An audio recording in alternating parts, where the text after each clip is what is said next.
El conflicto del Alto Karabaj entre las exrepúblicas soviéticas de Armenia y Azerbaiyán, ocurrida desde hoy en el año 2020, que es uno de los tantos conflictos que se han creado lo que es la zona de influencia de Rusia, en lo que era la antigua Unión Soviética.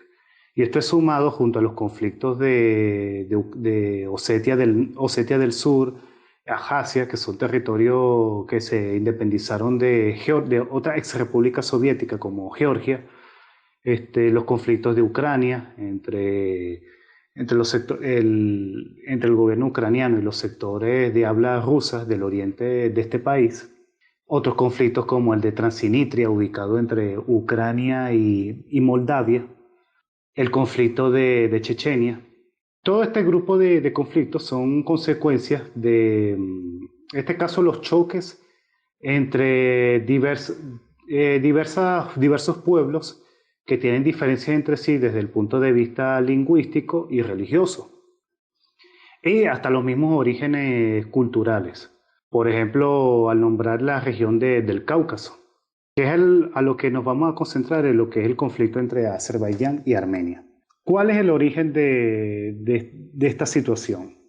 Verán, la región del Cáucaso está ubicado entre la zona entre el mar Caspio y el mar Negro, que es el punto de unión entre Asia, lo que es Medio Oriente, y Europa, lo que son los territorios de la República Federativa, la Federación Rusa.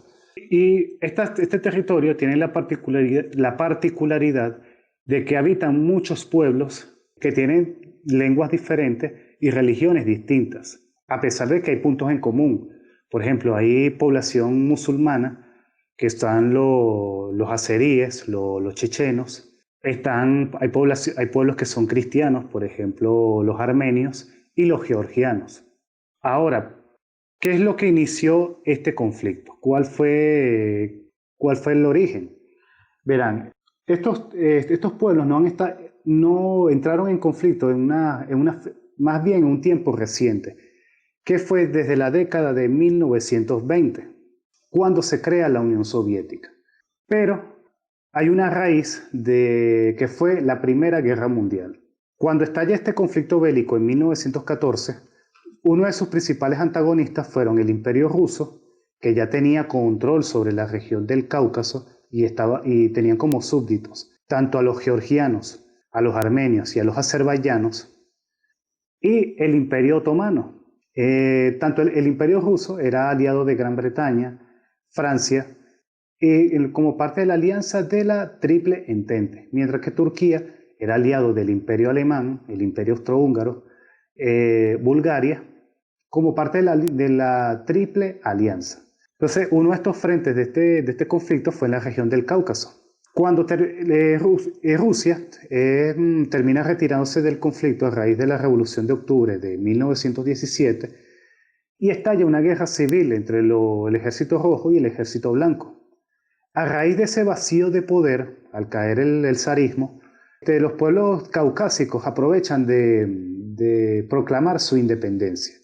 Pero Turquía, que era enemiga de Rusia, aprovechan ese vacío de poder e invaden estos territorios. Siendo uno de los países que fueron afectados es Armenia, que pierde territorios ante el Imperio Otomano. Pero no solamente pierden territorios, sino también pierden población, ya que ocurrió el famoso genocidio armenio, que se llevó a cabo por parte del Imperio Otomano.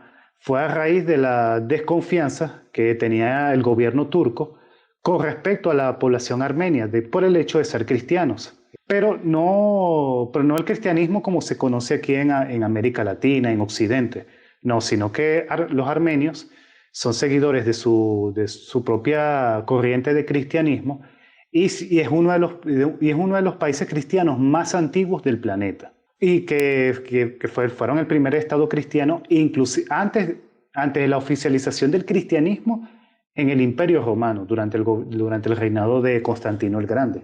Entonces, a raíz de esa diferencia religiosa, ya que los turcos son musulmanes, ellos consideran a los armenios como una quinta columna por parte de sus enemigos rusos. Y hubo el genocidio de los armenios. Pero la ocupación de Turquía con respecto a la región del Cáucaso duró muy poco, porque al ser ellos derrotados por los aliados en 1918 y que tuvieron que retirarse de varios territorios del Medio Oriente, la Unión Soviética, que había triunfado en la Guerra Civil Rusa, recuperan al ser el estado sucesor del Imperio Ruso, recuperan los territorios de la región del Cáucaso.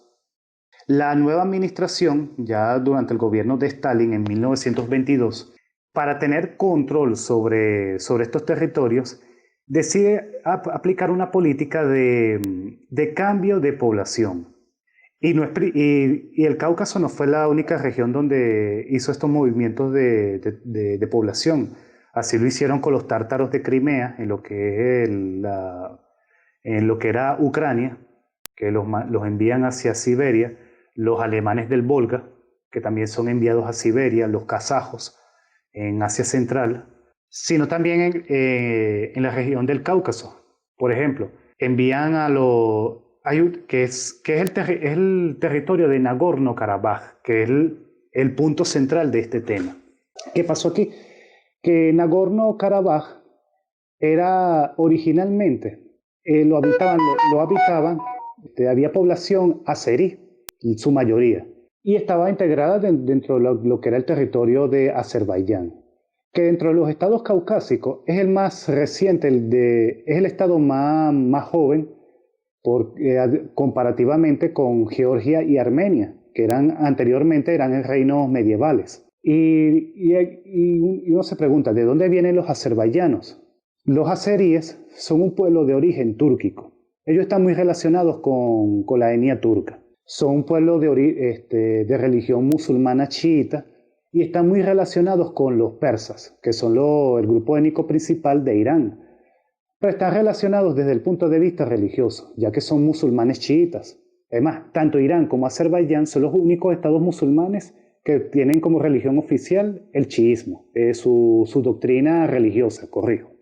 Entonces, los azerbaiyanos, ellos llegaron a estos territorios durante la época del imperio, del imperio turco y convivieron pacíficamente con los otros pueblos, con los pueblos georgianos, los chechenos y los armenios. Pero durante la época de la Unión Soviética, cuando Stalin hace esos movimientos de población, el gobierno soviético decide expulsar de la región de Nagorno a la población de origen azerí y los van sustituyendo con población armenia. Pero uno pensará, bueno, favorecieron a los armenios. No los favorecieron del todo, porque también los soviéticos hicieron un cambio de población en la República Autónoma de Najicheván, que es un territorio que está ubicado entre lo que es el actual Irán y Armenia. Ese territorio había población armenia, pero los soviéticos movieron población de Azerbaiyán a este territorio para tener un control sobre estas dos repúblicas.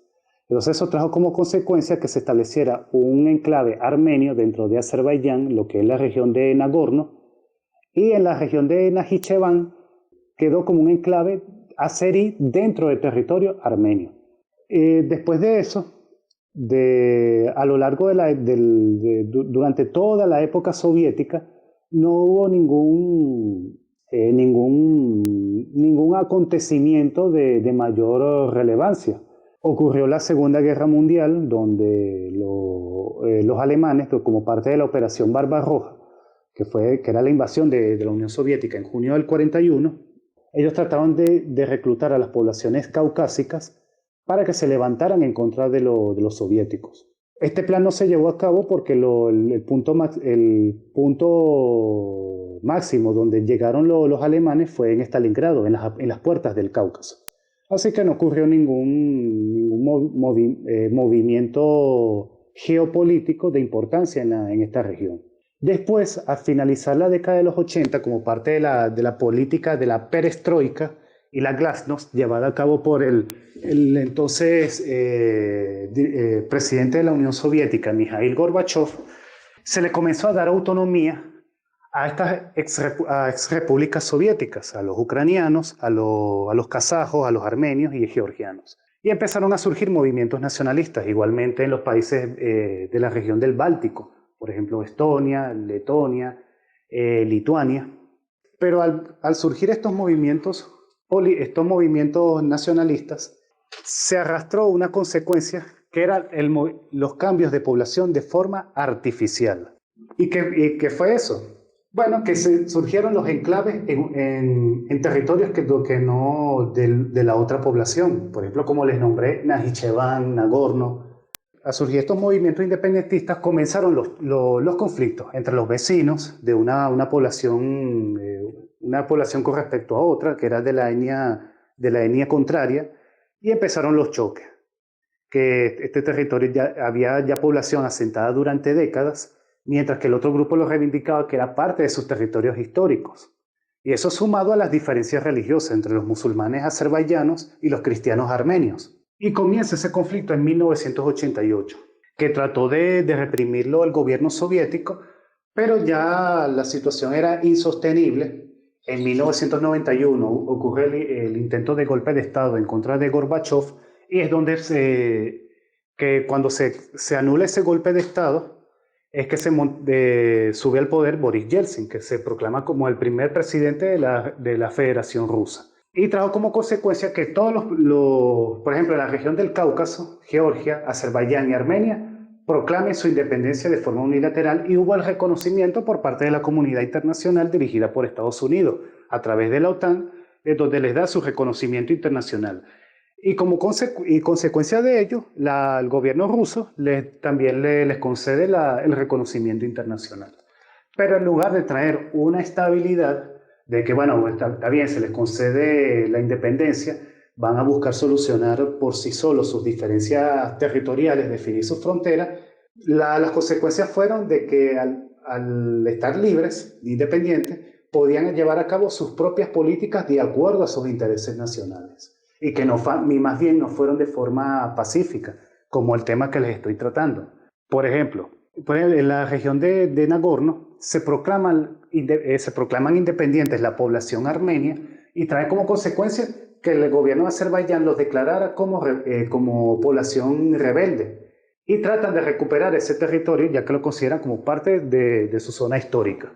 Naturalmente el gobierno de Armenia deciden ayudar a sus coterráneos de la región de Nagorno, y estalla este conflicto bélico entre 1991 y 1994. Este conflicto se intensificó fue porque ambas partes tuvieron el apoyo tanto de la Unión Soviética, de lo que es Rusia, ya que los rusos ellos no terminaron de retirar sus tropas de este territorio. Que las tropas exsoviéticas ya no trabajaban, ya no le respondían al gobierno de Moscú, sino que cada guarnición respondían de acuerdo al origen étnico de cada jefe militar.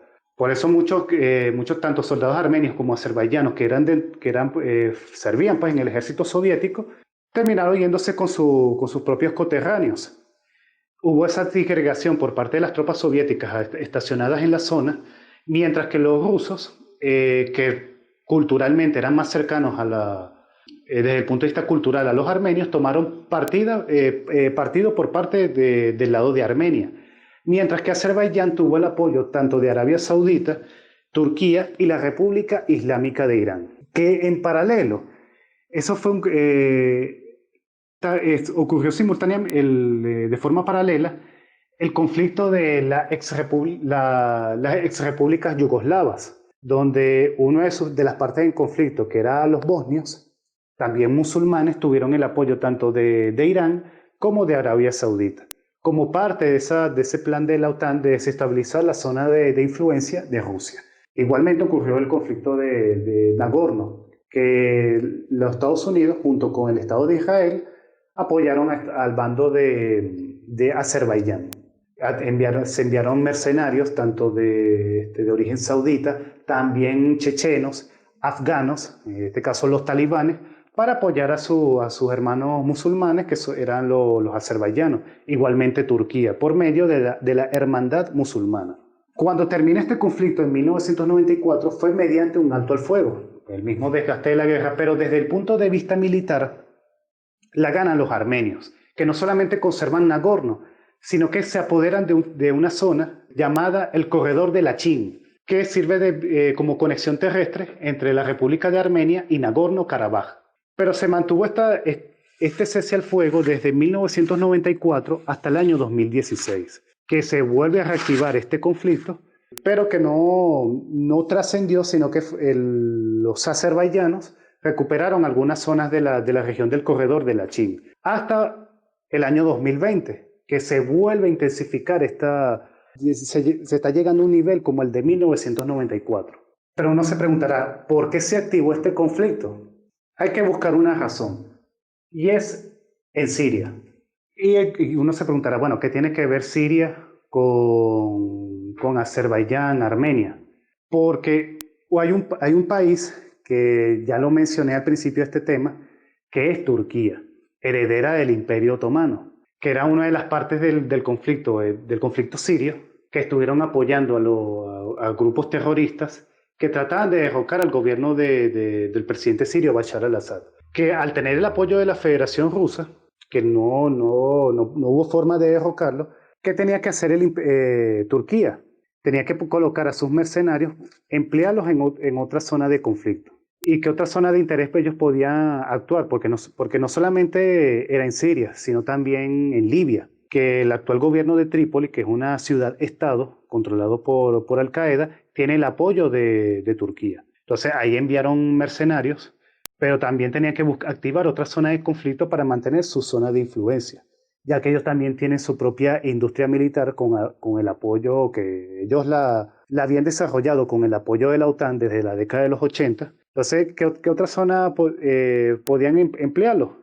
En la región del Cáucaso, y a la vez poner como una piedra en el zapato a la Federación Rusa, que a pesar de que están en buenos términos, tanto los gobiernos de Ankara como de Moscú, igualmente es una guerra fría entre ambos, para ver para debilitar a la contraparte. ¿Y quién eran los aliados principales y quiénes son los aliados principales de Rusia en la región del Cáucaso? Armenia. Entonces, bueno, vamos a activar este conflicto.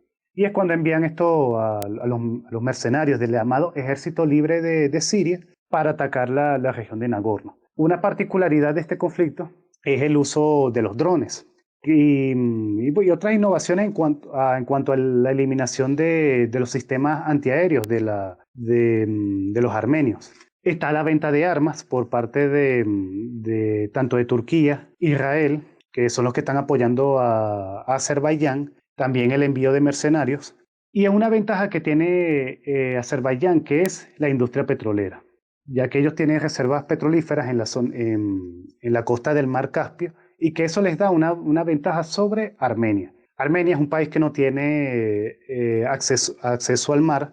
Las fronteras de Armenia no solamente es con Azerbaiyán, sino también con Turquía y con el enclave azerbaiyano de Najicheván. Entonces, el único acceso que ellos tienen es con Georgia.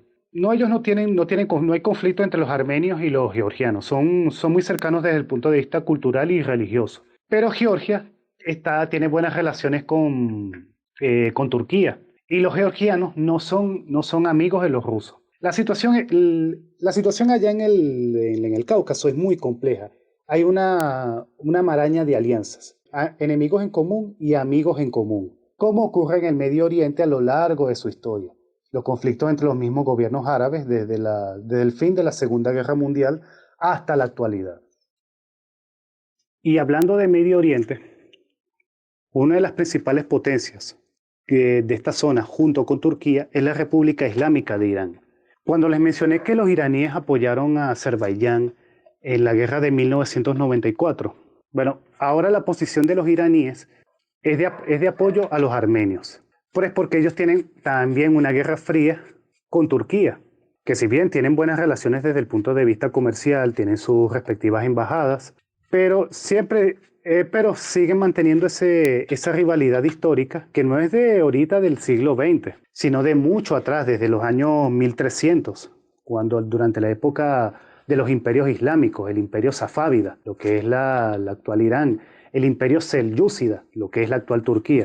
Ya venían con esa rivalidad y desde el punto de vista, y no solamente étnico entre los turcos y los persas, sino también desde el desde el punto de vista doctrinario del Islam, porque los iraníes son musulmanes chiitas y los turcos son musulmanes sunitas. Entonces, al tener esa rivalidad entre ambos estados, los traspolan a estados más pequeños. O sea, en el caso de los iraníes, le es más conveniente a sus intereses apoyar a los armenios, aparte de que ellos también buscan tener un equilibrio dentro de sus propias fronteras porque hay población armenia en Irán.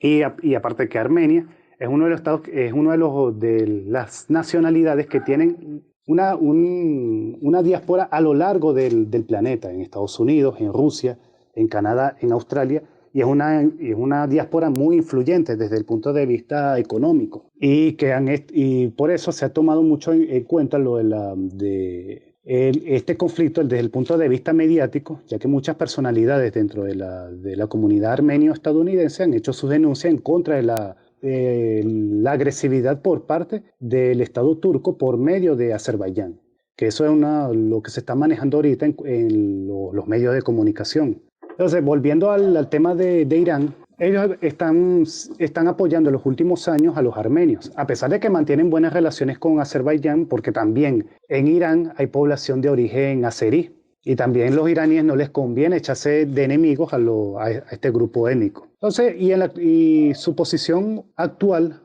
es de que, bueno, nos mantenemos neutrales, estamos dispuestos a ser de mediadores para llegar a un alto al fuego. Y mi conclusión es, ¿cómo va a terminar este conflicto? ¿Se va a hacer una mayor escalada? ¿Se va a expandir este conflicto hacia Chechenia, Georgia? ¿Va a estallar una guerra entre Rusia y Turquía? No. Así como pasó en el conflicto en Siria, donde hubo las agresiones por parte de los turcos en contra de las tropas rusas estacionadas en territorio sirio, que se pensaba de que ya iba a estallar una guerra, pero que más bien lo que hizo fue un acercamiento como parte del juego, las estrategias diplomáticas, que más bien hubo un entendimiento entre Rusia y Turquía y no se escaló ese conflicto. E igualmente se va a llegar a un cese al fuego y se va a conservar las mismas posiciones en cuanto a la línea de contacto, que es la frontera de facto. Se les llama así a la frontera de facto entre los territorios controlados tanto por los azerbaiyanos como por los armenios. Y Rusia igualmente va a tener un papel como mediador, ya que fue la potencia dominante durante la época de la Unión Soviética y que mantiene todavía su influencia política, tanto en Armenia desde el punto de vista cultural, como sobre Azerbaiyán por los intereses económicos que hay por la misma construcción de los gasoductos desde Azerbaiyán hacia territorio ruso. Ahora se preguntarán ustedes, ¿por qué de esta guerra? ¿Cuál es el objetivo para para estas partes que están enfrentándose? Simplemente primero son formas de escape de las administraciones tanto de Bakú como de Ereván, que son las capitales de Azerbaiyán y Armenia respectivamente, porque ellos también tienen sus problemas internos. Armenia ha salido recientemente tuvo un conflicto interno, que fue un golpe de estado tipo las revoluciones de colores como la hubo en Ucrania en el 2004. Se instaló una administración que es más cercana a los Estados Unidos, pero todavía mantiene sus relaciones con Rusia. Obligatoriamente ellos no pueden desembarazarse por completo de Moscú. Azerbaiyán también tiene sus problemas internos de que si bien tiene un flujo desde el punto de vista monetario por sus reservas petroleras, pero a raíz hubo las bajas en cuanto a las ventas de petróleo a raíz de la pandemia del COVID, han tenido esos problemas internos. Entonces, como una forma de una válvula de escape, han apelado a sus respectivos nacionalismos y de recuperar en el caso de los azerbaiyanos, recuperar la zona de Nagorno-Karabaj, mientras que los armenios han apelado a que no, hay que defender a nuestros hermanos que están ubicados en ese territorio, que ya inclusive se ha autoproclamado como territorio independiente, que es la República de Artsaj, cuya capital es la ciudad de Stepanakert. Ellos han apelado a decir, no, vamos a defender este territorio que nos costó con sangre defenderla hasta en 1994. Entonces han apelado a eso, de que no, una válvula de escape a nuestros problemas internos. Igualmente Turquía les convenía también activar este conflicto para seguir esa política de tensión con respecto a a la Federación Rusa. Y por supuesto, ahí actúan los intereses privados, los traficantes de armas, probar también armamento nuevo, tanto Turquía como Rusia. Son muchos intereses particulares y que a la final el que termina pagando los platos rotos es la población, como conejillo de indias. Y así ha pasado en todo conflicto cuando reactivan un viejo problema, exacerban los ánimos de la población y esa misma población es la que termina perdiendo. Y así es el tema de hoy del conflicto de Nagorno-Karabaj, que todavía se mantiene en pleno desarrollo y no solamente es este territorio del Cáucaso. En cualquier momento se puede activar otro conflicto en el Medio Oriente, recrudecerlo. Y eso va pasando y así va a ocurrir a lo largo de estos años venideros que siempre van a activar un conflicto de un país con respecto al otro, un separatismo, para distraer la atención. Y eso es incitado por potencias, no solamente grandes potencias, inclusive potencias regionales, como he nombrado el caso de Turquía.